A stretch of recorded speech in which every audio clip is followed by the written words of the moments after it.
Hello everyone, स्वागत है आपका वीके गौर क्लासेस में। हम आज पढ़ेंगे वैदिक सभ्यता। फर्स्ट वीडियो में हमने वैदिक सभ्यता की इंट्रोडक्शन पढ़ा था। आज हम इसे विस्तार से पढ़ते हैं। टॉपिक हमारा में वेद। वेद किसे कहते हैं, क्या है आखिर वेद? वेद है वो वैदिक सभ्यता का आधार स्तंभ। क्या माना गया? आधार स्तंभ माना गया है। वेदों में संपूर्ण ज्ञान निहित है। हमें वेदों से वैदिक सभ्यता या आर्य सभ्यता की जानकारी प्राप्त होती है। ओके, ये सुनने की परंपरा के कारण इससे श्रुति भी कहा गया है। क्या कहा गया है? वेदों को श्रुति। ओके, अब हम इसे पढ़ते हैं। वेदों के प्रकार, यानी कितने प्रकार है वेद, कितने होते हैं? वेद होते हैं 4। कितने होते हैं? 4। फर्स्ट हम देखते हैं ऋग्वेद।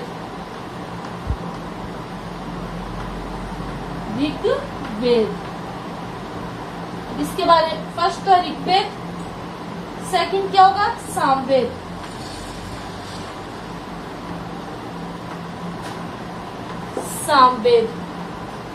ऋग्वेद, सामवेद। थर्ड यजुर्वेद और अथर्ववेद।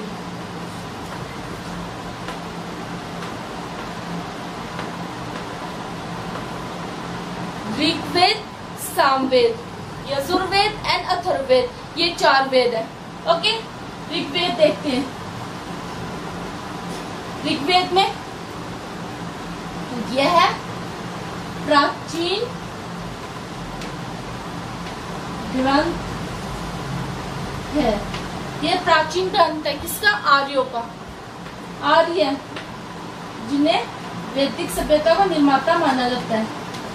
ओके, फर्स्ट पॉइंट तो हम ये पढ़ेंगे इसमें, प्राचीन ग्रंथ है आर्यों का, यानी ये आर्यों का प्राचीन ग्रंथ है ऋग्वेद।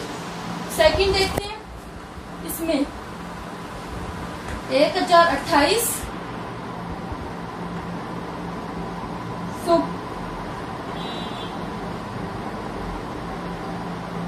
और 10 अध्याय।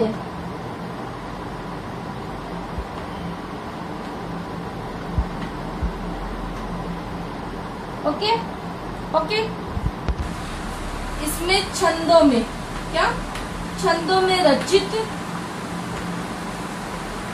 देवताओं की क्या मिलती है? स्तुतियां मिलती है। ओके, नेक्स्ट हम देखते हैं, ऋग्वेद तो हो गया हमारा। अब है सामवेद। इसे भारतीय संगीत का जनक माना गया। इस ग्रंथ संगीत का जनक माना गया है। किसको? सामवेद को। इसमें फर्स्ट पॉइंट तो ये हो गया, हमारे भारतीय संगीत का जनक माना गया। सेकंड ये होगा, इसमें 1801 मंत्र है। कितने हैं? 1801 मंत्र है, जिनमें से 75 मंत्र यानी 75 मंत्र है ना, वो तो नहीं है, और शेष सभी क्या है? ऋग्वेद के। ओके, तो हम देखते हैं यजुर्वेद। अब यजुर्वेद में क्या आता है? इसमें धार्मिक कर्मकांडों,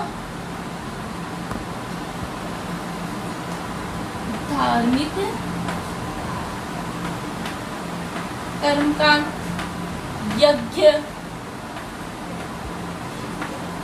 यज्ञ से संबंधित विशेष में क्या निहित है। इसमें 40 अध्याय है। कितने अध्याय है? 40। और ये यजुर्वेद है, ये 2 भागों में बटा हुआ है। कितने? 2। एक तो है कृष्ण यजुर्वेद, एक तो होगा कृष्ण यजुर्वेद, और दूसरा होगा शुक्ल। कितने भागों में? तो Krishna Yajurveda and Shukla Yajurveda. Okay, Atharvaveda. Atharvaveda में क्या आता है? अथर्ववेद में अनेक विषय निहित हैं। इसकी रचना इसमें अथर्ववेद है, इसमें क्या है 20 तो क्या है सूक्त है, 20 तो इसमें सूक्त है, 731 कटकर अथर्ववेद ये अंतिम वेद है। इसमें क्या है, इसमें तो है 20 मंडल इसमें कितने हैं 20, 731 क्या है इसमें सूक्त है, एंड 6000 इसमें क्या है मंत्र। ओके, अब नेक्स्ट टॉपिक हमारा वैदिक साहित्य। प्रत्येक वेद के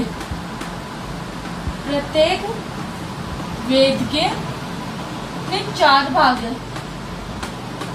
प्रत्येक वेद के 4 भाग है जिसे वैदिक साहित्य कहा जाता है। देख लेते हैं अब कौन कौन से वो है। फर्स्ट है संहिता, फर्स्ट होगा संहिता।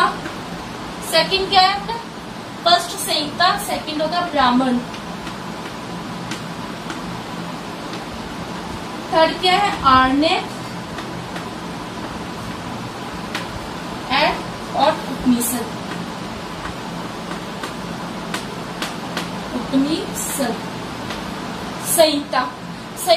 संहिता में क्या है, संहिता में वेदों की व्याख्या की गई है, वेदों की व्याख्या किसमें की गई है संहिता में।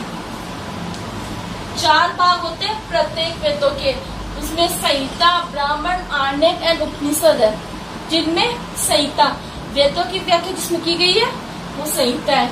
ब्राह्मण यज्ञ एवं कर्म कांडों पर आधारित जो साहित्य है वो ब्राह्मण में आते हैं। आर्णव साहित्य ये होता है, आर्णव साहित्य ग्रंथों को तो ऋषियों द्वारा, इनके ऋषियों द्वारा वनों में लिखा जाता है, द्वारा वर्णों में लिखा जाता है, जिसे आर्णव कहते हैं। उपनिषद में क्या आता है, उपनिषद में गुड़ विषय यानी यह रहस्यमयी विषय उपनिषद में आते हैं।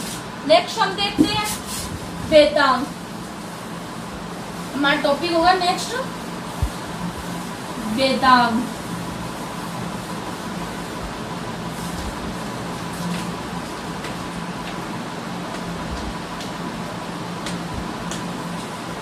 नेक्स्ट है वेदांग। वैदिक साहित्य को वेदांग किसे कहते हैं, वैदिक साहित्य को ठीक ढंग से समझने के लिए वेदांग की रचना की गई है। वेदांग कितने होते हैं, 6 होते हैं वेदांग। फर्स्ट है शिक्षा, कल्प, सेकंड होगा शिक्षा, कल्प, व्याकरण। शिक्षा, कल्प, व्याकरण, निरुक्त, छंद एंड ज्योतिष। वेदांग 6 होते हैं, शिक्षा, कल्प, व्याकरण, निरुक्त, छंद, ज्योतिष। यदि आपको हमारा ये वीडियो पसंद आए तो लाइक शेयर कमेंट करना ना भूले और बेल आइकन को दबाएं। नेक्स्ट वीडियो में हम अलग से अगला टॉपिक पढ़ेंगे। ओके।